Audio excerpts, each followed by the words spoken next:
Gracias damos a nuestro Señor maravilloso, por su presencia maravillosa, por poder honrar su nombre.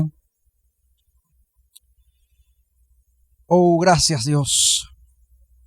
Gracias Señor por tu gran amor. Sus misericordias no se acaban, son inagotables.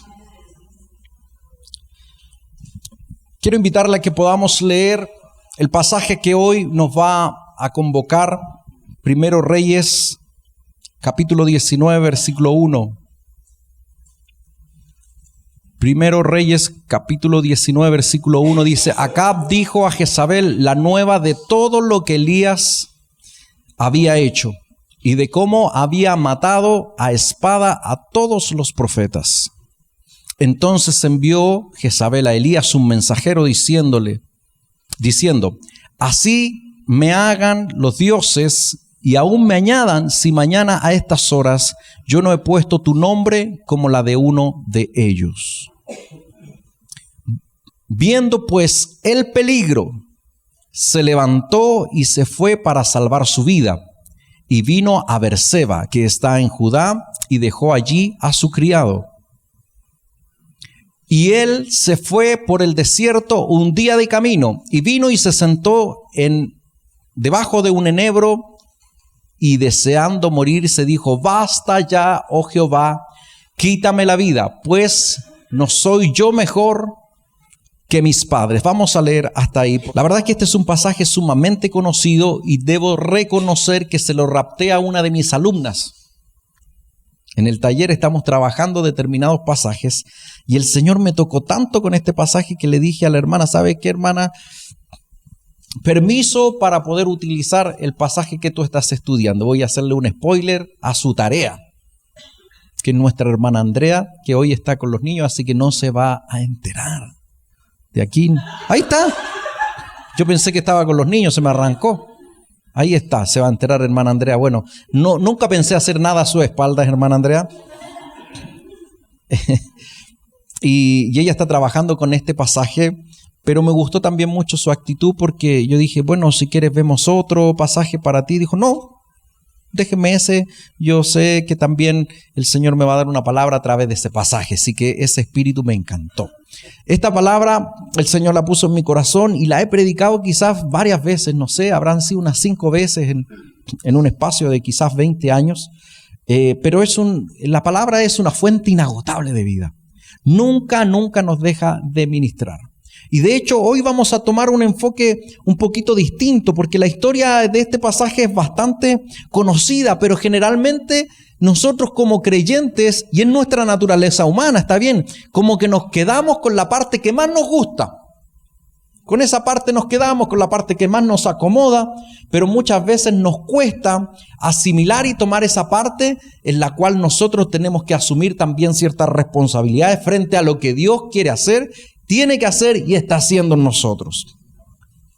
Para poder contextualizar un poquitito, mencionemos qué es lo que está pasando. Muchas veces cuando hacemos una introducción, y aquí estoy dando un tips para el taller, cuando hacemos una introducción, hay muchas maneras de hacerla. Y una buena manera de hacer una introducción en un pasaje de un corte histórico como el que estamos analizando, es poder dar un contexto histórico para que todos entiendan de qué estamos hablando.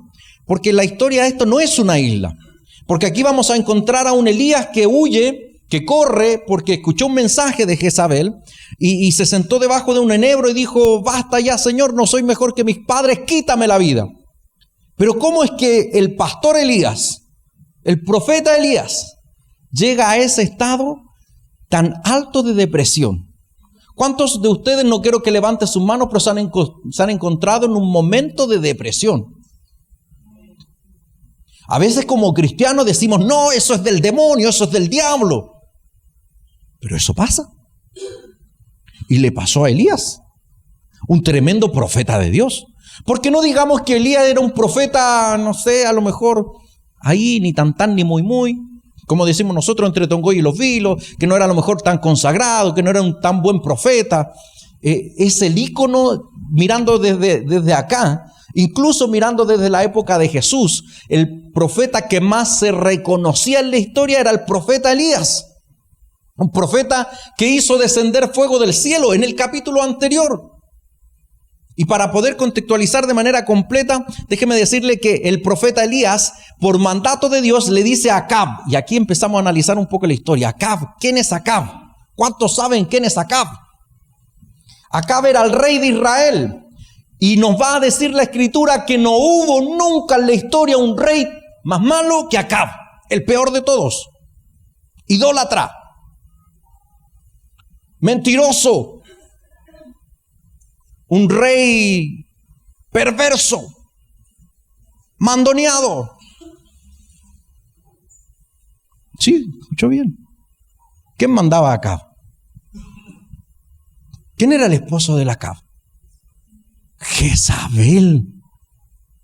Podríamos decir, y creo que no hay duda en eso, que Jezabel es la mujer más perversa que nos muestra la Escritura. La más mala de todas. ¿Se ha fijado incluso esos hermanos bien evangélicos que se ofenden hasta escrituralmente? Y cuando ofenden a una hermana le dicen Jezabel. Es como la peor ofensa bíblica. Es como el más grave garabato que podamos tener en nuestra cultura, pero con corte evangélico, bíblico. O sea, es casi como mencionarle a la mamá, pero bíblicamente. Se le dice a una mujer, Jezabel, porque ella era idólatra. Ella servía al dios de Baal. No solamente servía al dios de Baal, sino que a su mesa se sentaba, la mesa real. Ella sustentaba, ella alimentaba a los profetas de Baal. Y que dijera algo acá, si ya dije que era mandoneado. Hay una historia que no les voy a contar en extenso ahora, pero que nos muestra cómo era Acab. En una ocasión Acab quería comprar una viña, la viña de Nabot. Un tremendo mensaje, una tremenda historia, pero no voy a hacer spoiler porque en algún momento quiero compartirla también. Y Acab dice, oh, me gusta esa viña que está de camino. Iba en su auto al palacio y miró y dijo, oh, esa viña está buena, me gustaría. Voy a llamar al corredor de propiedades. Definitiva, el mismo Acab se presenta donde Nabot, que era el dueño de la viña, y le dice, ¿por qué no me vendes tu viña? Y Nabot le dijo, líbreme Dios, porque por pacto, por ley, no se podía vender la heredad. O sea, era un hombre piadoso. ¿Y qué pasó? Que Acab llegó triste a la casa. Y llega Jezabel al palacio y ve a Acab, y Acab estaba haciendo pucherito y sollozando. ¿Qué le pasó, mi chancito? Le dijo la Jezabel. ¿Qué le pasó, mi gordito? ¿Dónde está el rey de Israel? ¿Dónde está el rey de Israel? ¿Por qué está triste? Y él le dijo, estoy triste porque quería una viña. Y el dueño de la viña, que se llama Nabot, no me la quiso vender. Y Jezabel le dijo, ¿acaso no eres el rey de Israel? ¿Acaso no eres un hombre que toma decisiones firmes? No te preocupes, yo te la consigo. Y se la consiguió. Levantaron falso testimonio sobre Nabot. Lo apiedraron. Y en definitiva se hizo de la viña de Nabot. ¿Y qué es lo que hizo Acab? Lo único que fue, entró y dijo, gracias mi vida. Pecho. Porque Jezabel fue la malvada que hizo toda la patraña. Pero hombres, esposos, cuando Dios juzga, no dice Jezabel, la reina más mala de toda la historia de Israel, sino que dice Acab, porque Acab era el responsable. Acab se dejó gobernar por Jezabel, y Jezabel impuso la idolatría, impuso su maldad, todo su odio quedó establecido en su reino. Bueno, después de esa historia que le acabo de mencionar, es que va a venir la sentencia de Dios sobre la casa de Acab y de la casa de Jezabel, y en definitiva eso es para otro mensaje. Pero esa es la calidad de Acab y de Jezabel, los peores reyes de Israel. Los peores reyes de Israel. Entonces, en ese contexto estaba el profeta Elías ejerciendo su ministerio con un rey que en cualquier momento lo mandaba a matar. No era que le hacía oposición, no era que estaba en desacuerdo con el profeta, sino que su cabeza pendía de un hilo. En cualquier momento era sacrificado, en cualquier momento era muerto. Bajo ese nivel de presión estaba trabajando y ejerciendo su ministerio profético el profeta Elías. Y como si eso fuera poco, el pueblo no ayudaba mucho. Porque en el mismo capítulo 18, en el capítulo anterior al que leímos, Elías le va a decir al pueblo, ya, ¿hasta cuándo van a claudicar entre Baal y Jehová? Y ni siquiera es que algunos decían, no, yo soy de Jehová, y otros, no, yo soy de Baal. Sino que el problema es que claudicaban, es decir, ni siquiera se definían. Adoraban a Jehová un ratito y adoraban a Baal un ratito. Esa era la congregación que estaba pastoreando Elías. Un pueblo fluctuante, un pueblo variable, un pueblo que estaba el domingo acá y cantaba con entusiasmo y que a mitad de semana renegaba contra su Dios. Ese era el pueblo que estaba pastoreando Elías. Entonces era un pueblo difícil, era un pueblo delicado. Y Dios, a pesar de todo, lo respaldaba. Entonces hubo un castigo sobre Israel y Dios le dijo a Elías, anda y dile a Acab que no va a llover. Que no va a llover hasta que yo lo diga. Pasaron un espacio, si no me falla la memoria, de 2 años en que no llovía. Y llegó un momento en que el Señor le dijo, anda y dile a Acab que se prepare porque va a llover. Y entonces antes de anunciar esto, Elías hizo un culto especial para anunciar esto. Con bombos y platillos. Y les dijo al pueblo, invitó a los profetas de Baal. Usted la historia se la sabe, ¿verdad? ¿Se acuerda que cantábamos una alabanza? Echen agua en el altar. Echen agua una vez más. Porque prepararon 2 altares. Elías preparó un altar y los profetas de Baal, que eran cerca de 450, prepararon otro altar. Y el acuerdo que Elías propuso es que no hubiera fuego. Y que tenía que descender fuego del cielo sobre el altar del Dios verdadero. Resulta que los profetas de Baal se hacían cortes, hacían sus danzas frenéticas, gritaban a viva voz, y el profeta Elías, que era un pastor medio malas pulgas, medio del barrio, le decía, griten más fuerte, a lo mejor su Dios está durmiendo. ¿Está durmiendo? No, despiértate. Y no se despertaba Baal. Y hay incluso un eufemismo muy simpático. Porque dice Elías, griten más fuerte, a lo mejor está durmiendo o quizás está ocupado. Y ese es un eufemismo. Y el eufemismo es una manera decorosa de decir algo que puede parecer indecoroso. En pocas palabras, un eufemismo es cuando usted dice, con permiso, voy a las casitas. Y ese es exactamente el eufemismo que ocupa acá Elías. Cuando le dice, a lo mejor está ocupado. Está ocupado haciendo del 2. Literalmente. Entonces, era medio malas pulgas el profeta Elías. Tenía su genio, tenía su carácter y era medio picantito. Entonces, después de eso, usted se sabe la historia. Él le dijo, echen agua en el altar, echen agua una vez más. Por eso la canción que cantamos. Porque aquí no va a haber fuego hasta que no baje del cielo. Descendió fuego del cielo, consumió el altar, se consumió el agua, hasta las piedras se consumieron. Hubo una tremenda fiesta. Y la fiesta terminó con el sacrificio de los 450 profetas de Baal. Ojo que nunca en la escritura veo yo que el Señor le dice, sacrifica a los profetas de Baal, pero Elías tomó la iniciativa. El pastor Elías, después de un culto de avivamiento, tomaron a los 450 profetas de Baal en el monte Carmelo y les cortaban sus cabezas. Tremenda victoria. Entonces dice, ahora díganle a Acab que va a llover. Iba bajándose del púlpito más o menos, así como muchas veces nosotros nos bajamos en avivamiento. ¡Wow! ¡Qué tremendo mensaje! ¡Qué tremendo tiempo! Y viene el hermano Pablo. No está el hermano Pablo, está con los niños. Él sí está con los niños. Pucha, el mensaje no es lo mío. Entonces viene el hermano Lucas. Tú vas a ser el reemplazante de Pablo. Viene el hermano Lucas y dice, Pastor Elías, ¿qué pasa? La Jezabel te mandó un mensaje. ¿Y cuál fue el mensaje? Que Dios le hiciera de la misma manera que Él le hizo a los profetas de Baal, a ella, si es que al día siguiente, a esa misma hora, ella no había puesto la cabeza de Elías, tal como él había puesto la de los profetas de Baal. Es decir, te voy a decapitar. Después de que descendió fuego del cielo, esto es bien curioso. Tiene que haber sido bien brava la Jezabel, ¿no? Porque después de que vio esta manifestación tan poderosa, descendió fuego del cielo y un WhatsApp de la Jezabel, dejó la escoba. ¿Cuántos tienen una Jezabel?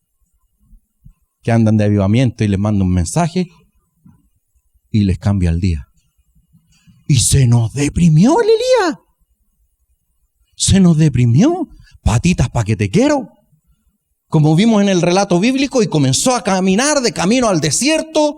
Patitas pa' que te quiero. ¿Para dónde vais tan apurado, Elías? No, es que la Jezabel, después te cuento. Complicado, Elías. Y le vino el bajón. Se sentó debajo de un enebro y dijo, basta ya, Señor, no soy mejor que mis padres, como el versículo que está ahí, versículo 4. Y deseando morirse dijo, basta ya, oh Jehová, quítame la vida, pues no soy mejor que mis padres. ¿A cuánto le ha pasado ese nivel de desánimo? Ese nivel de depresión, de que ya no queremos vivir, de que queremos... Fíjese que los especialistas dicen que el primer síntoma de una depresión inicial es cuando nosotros decimos me quiero acostar a dormir y no despertar nunca más. Esa es la primera etapa de una depresión. Y muchas veces creemos que nosotros como creyentes estamos libres de esa instancia y no es así. Le pasó al profeta Elías después de hacer descender fuego del cielo. Muchas veces a nosotros que estamos también en el liderazgo como pastores, podemos traer un poderoso mensaje, una tremenda reunión, pero hay una circunstancia, hay un problema y nos queremos morir. Y eso pasa a todo nivel. Le pasa a usted con sus situaciones, con sus hijos, con su economía, con su salud, con los problemas de la familia, con los problemas en el trabajo. Nos pasa que nos desanimamos. Pero aquí hay cosas muy curiosas que yo quiero que nosotros vayamos analizando. Por favor, leamos el versículo siguiente, versículo 5. Y echándose debajo del enebro se quedó dormido. Y aquí luego un ángel le tocó y le dijo, levántate y come. Sigamos avanzando. Versículo 6. Entonces él miró y aquí a su cabecera una torta cocida. ¡Qué rico! En las ascuas, en la ceniza. Como le decimos acá, una tortilla al rescoldo. ¡Qué rico! Me acuerdo que en Osorno comí unas tortillas al rescoldo. Y una vasija de agua y comió y bebió y volvió a dormirse. Versículo siguiente. Y volviéndose el ángel de Jehová la segunda vez, le tocó diciéndote, levántate y come, porque largo camino te resta. Vamos a detenernos ahí. Yo le decía que en la introducción que en este pasaje generalmente, y en realidad en casi toda la escritura, nos quedamos con la parte que más nos acomoda. Y esta es la parte que más nos acomoda. La parte gloriosa en la cual Dios, a través de un ángel, consuela a su hijo. Y eso es maravilloso. A veces nosotros cometemos el error de que aquellas personas que están en desánimo, a veces no somos como nuestro Señor. A veces somos, levántese pues hermana, ya es tiempo que se anime. ¿Cómo va a seguir llorando toda la vida con ese mismo problema? Porque a veces no somos como nuestro Señor. Y nuestro Señor, ¿qué es lo que hace? Le manda un ángel. ¿Y el ángel qué le dijo? ¿Lo criticó? Le dijo, ¿cómo es posible, Elías, que vengas arrancando de una mujer después del tremendo culto que tuviste? No, lo que hace el ángel es darle de comer. Una persona que está en un estado de depresión necesita comer. De ahí que sale y dice, no, estoy tan triste, tráigame un helado. ¿Se ha fijado en otras congregaciones yo sabía que las hermanas cuando están en un estado como depresivo, están bajoneadas, como que agarran un pocillo de helado y se ponen ahí a ver Netflix? Eso pasa en otros lados, no pasa acá. Pero cuán importante es fortalecernos cuando usted y yo estamos en un estado depresivo. Necesitamos fortaleza. Y eso como iglesia también tenemos que aprenderlo. Dios podría haber hecho como lo hizo otras veces, enviarle alimento con un cuervo. Pero ¿a quién utilizó?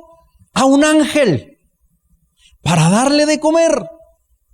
De igual manera nosotros, la iglesia, debemos ser esos ángeles que le damos de comer al que está desanimado, al que está desesperanzado, al que ha entrado en un estado de depresión. Nosotros, la iglesia, somos los ángeles que debemos darle de comer.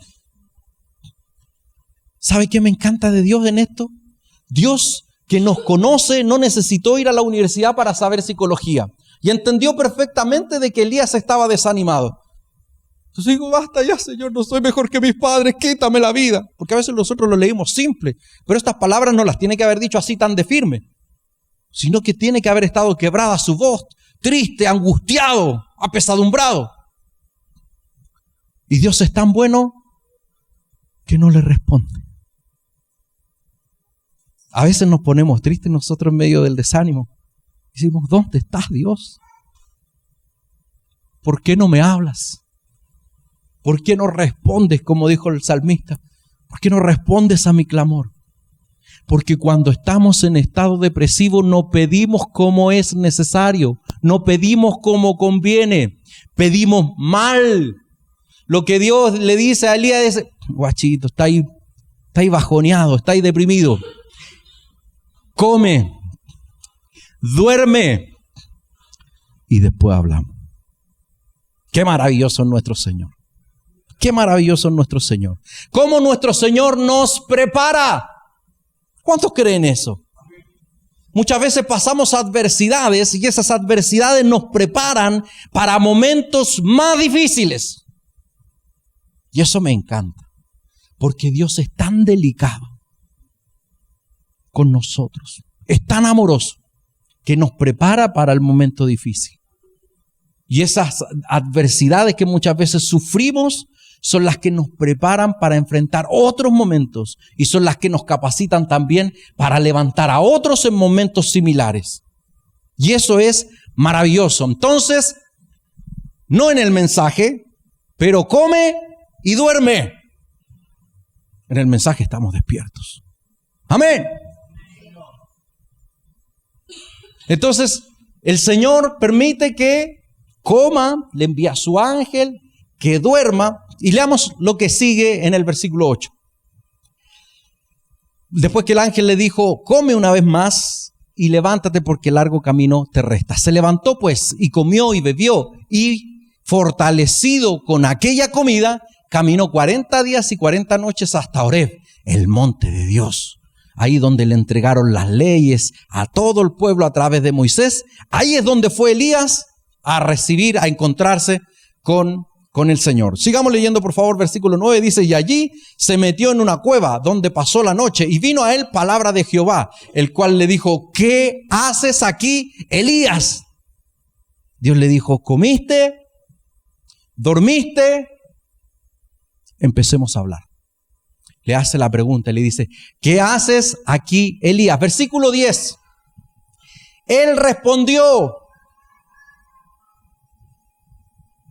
he sentido un vivo celo por Jehová, Dios de los ejércitos, porque los hijos de Israel han dejado tu pacto, han derribado tus altares, han matado a espada a tus profetas, y solo yo he quedado, y me buscan para quitarme la vida. Pregunta,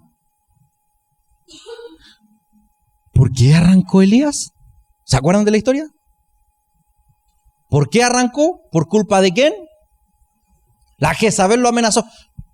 ¿Dónde está Jezabel aquí? No, él llega ahí al monte y dice, no, es que he sentido un vivo celo por Jehová de los ejércitos. Y más encima termina y dice, y solo yo he quedado. Cuando nosotros estamos depresivos creemos que somos lo único bueno. Y se nos entra ese espíritu, ¿se acuerda cuando lo vimos con algunos mensajes atrás? Se nos entra el espíritu de víctima. Víctima, víctima, víctima. Y como que nadie nos entiende. Y eso es un perfil psicológico. ¿Le puede decir al que está al lado? Pégale un codazo y dígale, si nadie te entiende, pégale un codazo al que está al lado. Esto es terapéutico. ¿Se fijó que ahora tenemos las sillas más cerca? Antes las teníamos separadas por dos cosas. Primero, por espacio. Segundo, para que pueda hacer esto. Entonces usted le dice, si nadie te entiende, dígaselo, por favor. El problema eres tú.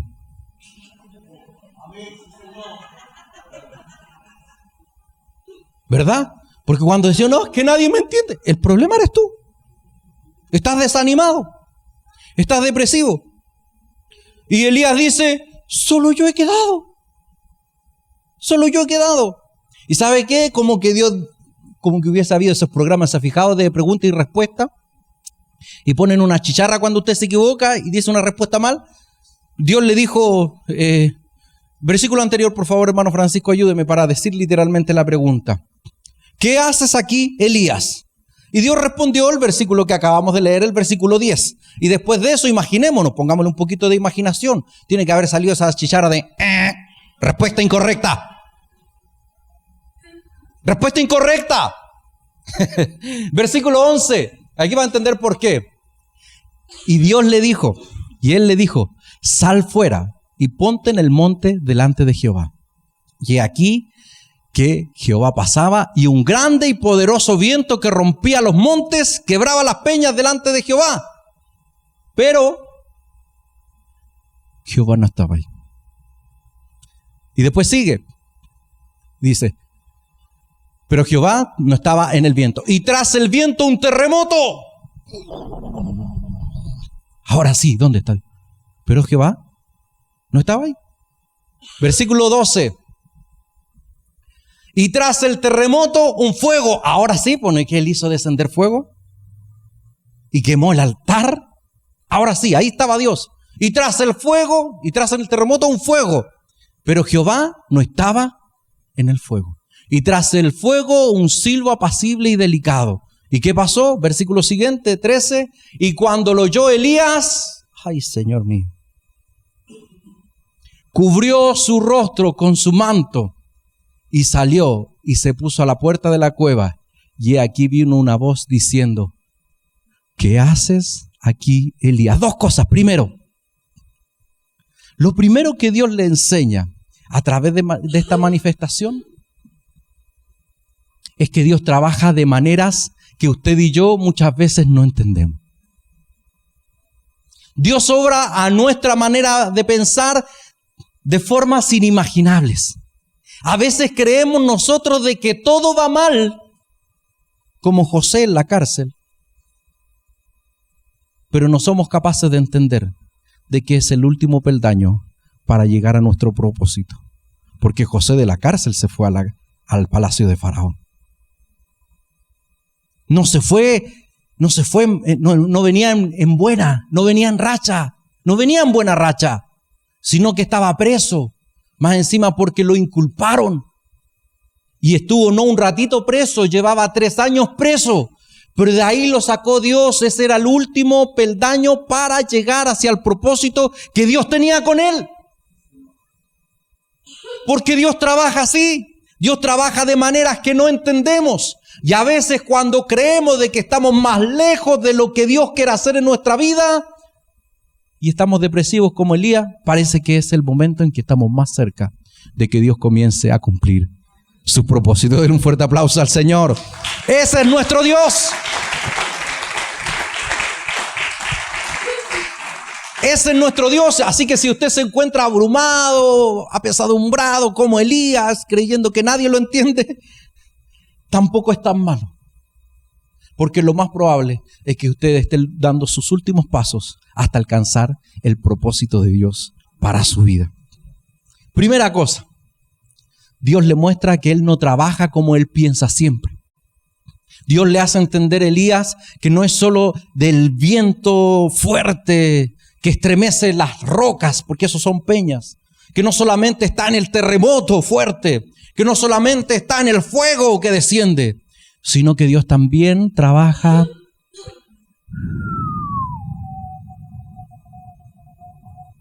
en ese silbo apacible. Porque Dios no siempre trabaja con escándalo.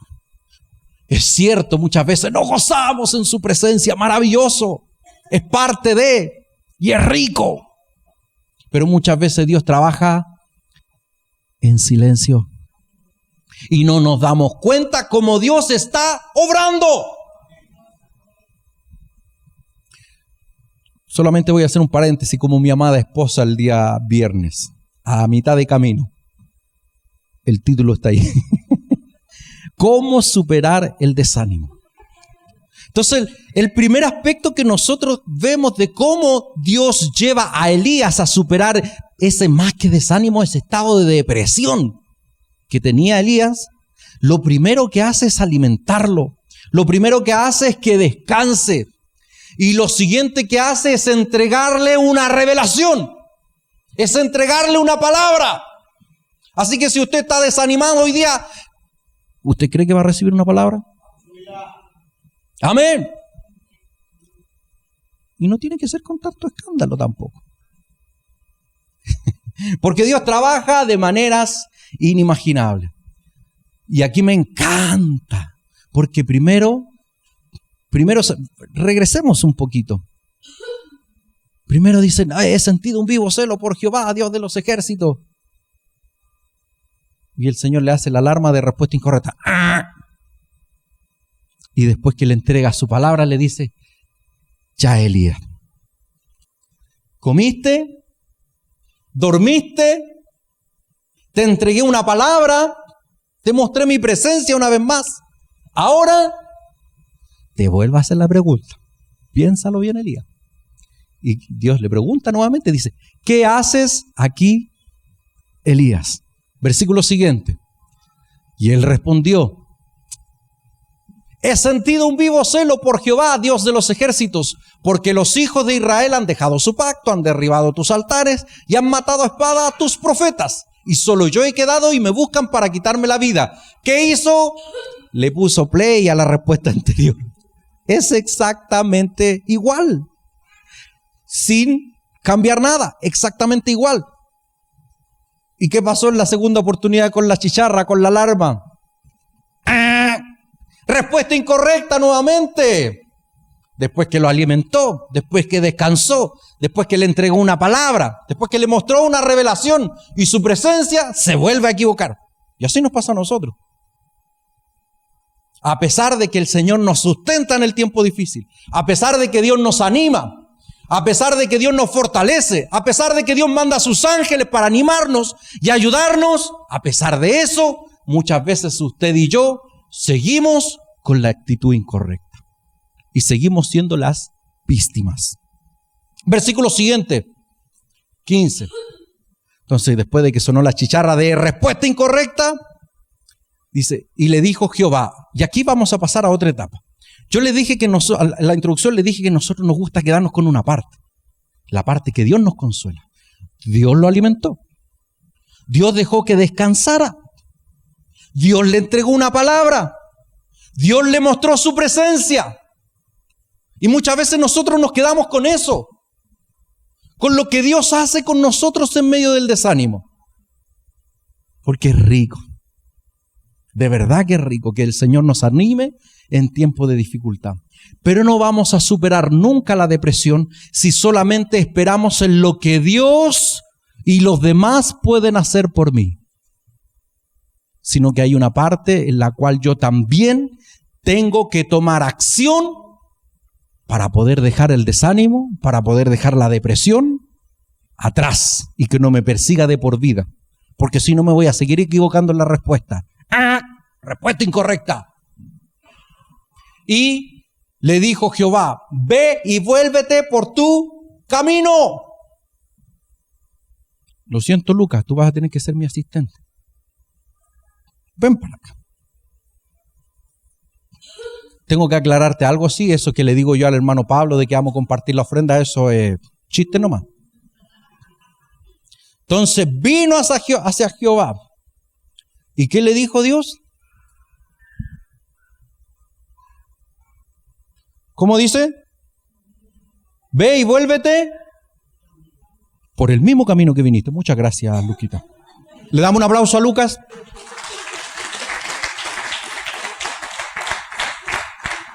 Para que no se me deprima. Po. No te dijo, mira, ¿sabes que anda para allá, anda para acá? No, ve y vuelve por donde viniste. ¿Qué es lo que había atrás? Porque de allá venía. ¿Qué es lo que había atrás? De lo que venía huyendo. ¿Qué es lo que había atrás? Estaba la Jezabel, estaba la cama. Y dice, he sentido un vivo celo por Jehová, Dios de los ejércitos. Tengo miedo, esa era la verdad. Tengo chuto. Me buscan para matarme. Ahí estaba Jezabel. ¿Y qué le dice Jehová? Devuélvete por donde mismo. Y eso es lo primero que usted y yo debemos hacer para superar el desánimo. Dios nos sustenta, Dios permite que descansemos, Dios nos entrega una palabra, Dios nos muestra su presencia y nos fortalece. Pero después nos toca a nosotros. ¿Y qué nos toca a nosotros? Devolvernos por el mismo camino donde vinimos. ¿Y qué nos vamos a encontrar allá? Con el problema, con la dificultad, con el desafío. En otras palabras, lo que Dios le dice, primero, ve y enfrenta tus problemas. Porque no con huir vamos a ganar. Porque no con arrancar de la dificultad vamos a superar el desánimo, sino que con enfrentarlo. Como esa palabra que se utiliza mucho hoy en política, hazte cargo.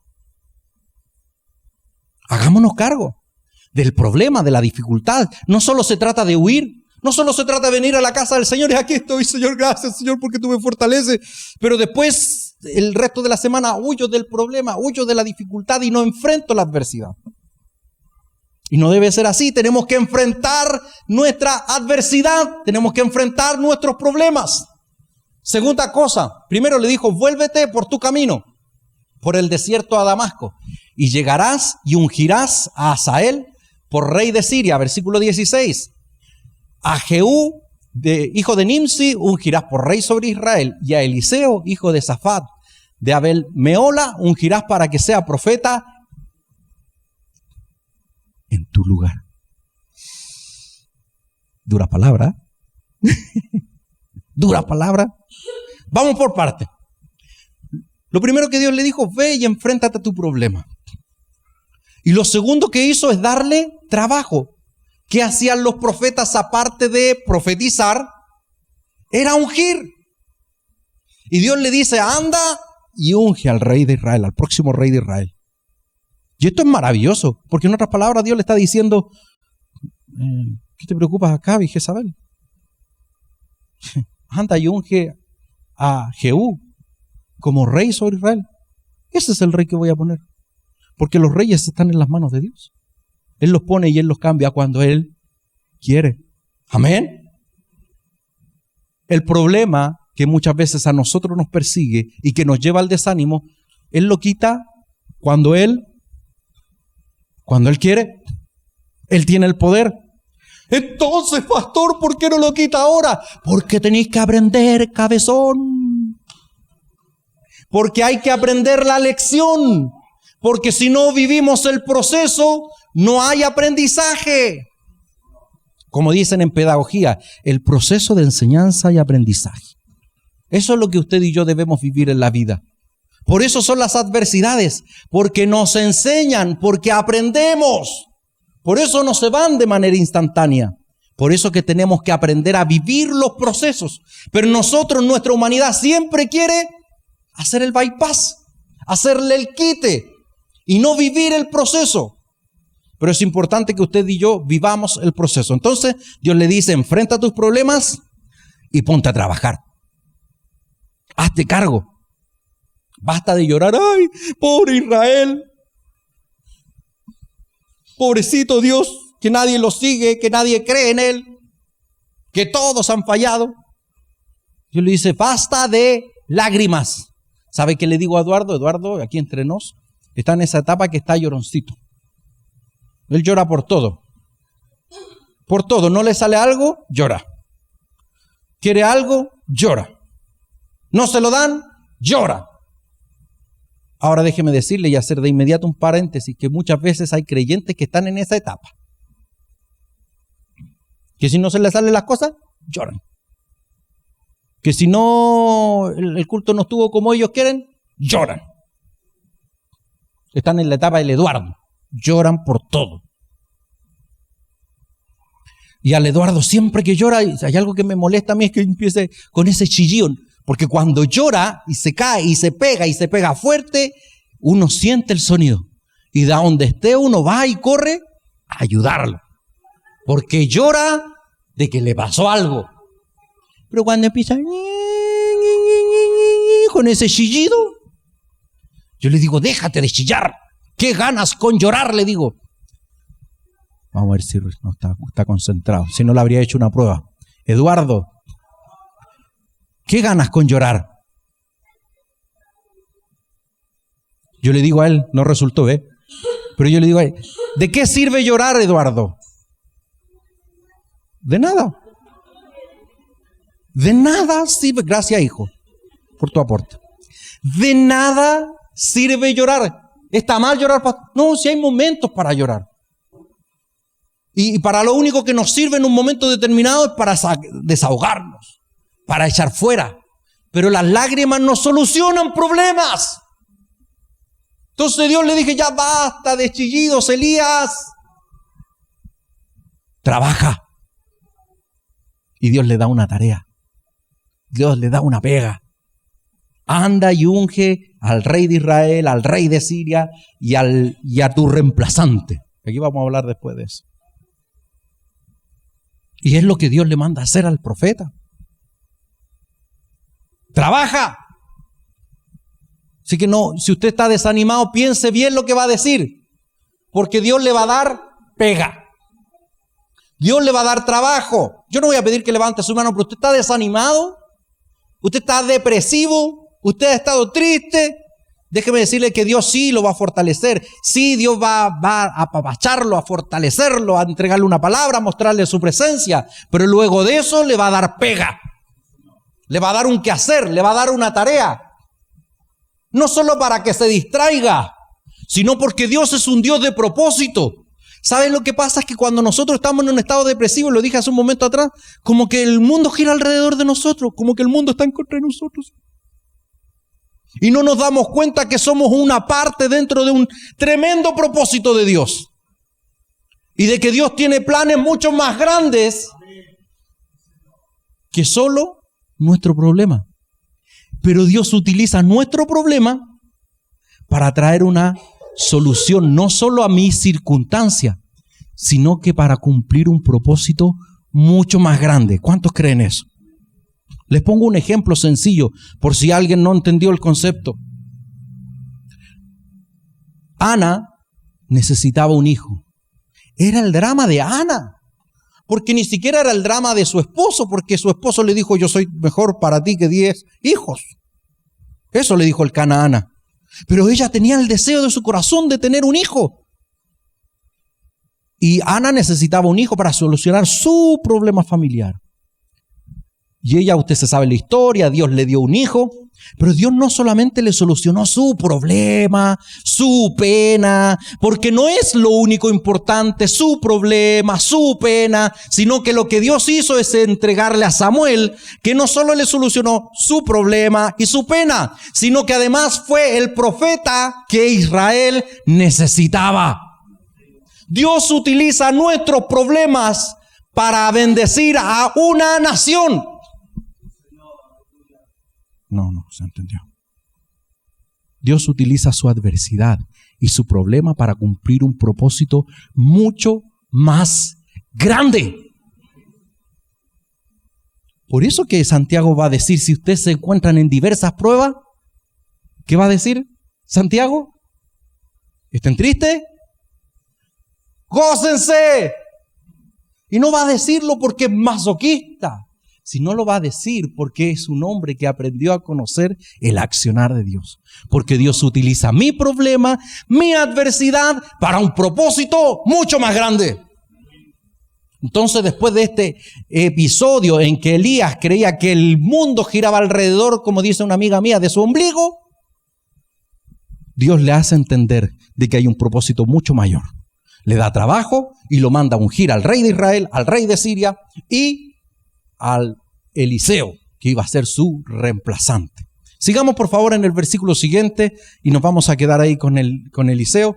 Y aquí está por qué va a ungir a esas personas. Dice, y el que escapare a la espada de Hazael, Jehú lo matará, y el que escapare de la espada de Jehú, Eliseo lo matará. Versículo 18, y estamos terminando. Y yo haré que queden en Israel 7,000 rodillas,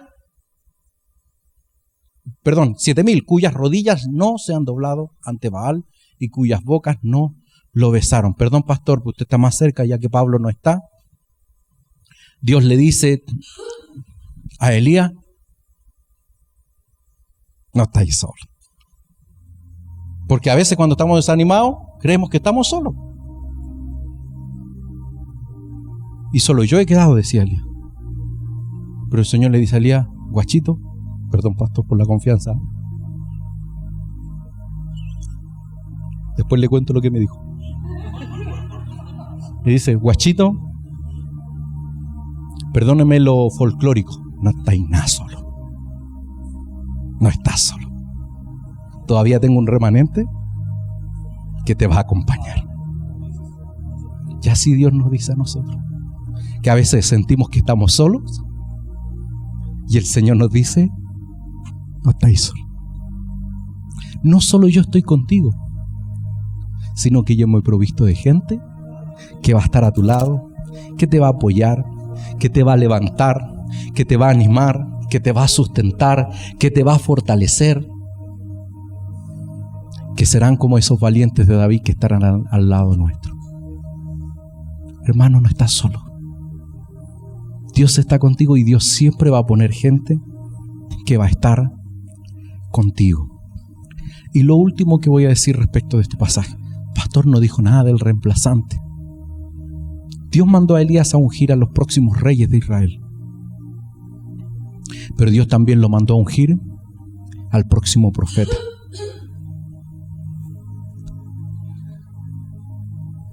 Preocúpate de la siguiente generación. Preocúpate de tus hijos. Porque el hijo espiritual de Elías es Eliseo. Y Elías era un profeta poderoso, pero tenía limitaciones, y las vimos aquí. El apóstol Pablo va a decir, era un hombre sujeto a pasiones. O sea, el hombre era difícil. Y lo más probable es que Elías haya creído que él era el hombre, el gran profeta. Pero cuando unge a Eliseo, Eliseo pide una cosa. ¿Qué pidió? Una doble porción. Una doble porción de lo que tenía. Una doble unción de lo que Elías tenía. Cuando nos desanimemos, miremos a nuestros hijos. Miremos a los que nos siguen. Porque el Señor ponía en mi corazón esto. Porque ellos tendrán el doble. Porque a ellos el Señor los usará poderosamente. ¿Te has preocupado de tu hijo? ¿Te has preocupado de tu hija? ¿Qué será? Confía. Puede cerrar sus ojos un momento, por favor. Esa es la gran tarea. Hay gente que nos defrauda, hay gente que trae tristeza a nuestro corazón, pero no nos preocupemos de esa gente. Preocupémonos de aquellos que Dios nos ha dado, nuestra siguiente generación. Porque yo tengo limitaciones, porque yo tengo fallas, pero el Señor va a hacer cosas increíbles con mis hijos, con mis nietos y con las siguientes generaciones. Porque el plan de Dios no es solo mi problema aquí, hoy. El plan de Dios es algo mucho, mucho más grande. Hermano, algo mucho, mucho más grande que usted no y ni yo logramos siquiera imaginar. Dios tiene propósitos extraordinarios. No dejes que el desánimo te embargue. No dejes que la tristeza te consuma. Dios te ha fortalecido. Dios te entrega una palabra. Ahora es tiempo de levantarse. Es tiempo de enfrentar nuestros problemas. Es tiempo de trabajar, de poner manos a la obra. Y es tiempo de mirar a nuestra siguiente generación. Porque lo que Dios no haga conmigo, lo hará con mi descendencia. Gracias, Señor, por tu presencia. Gracias, Señor, por lo bueno que tú eres. En el nombre de Jesús te honramos a ti, Señor.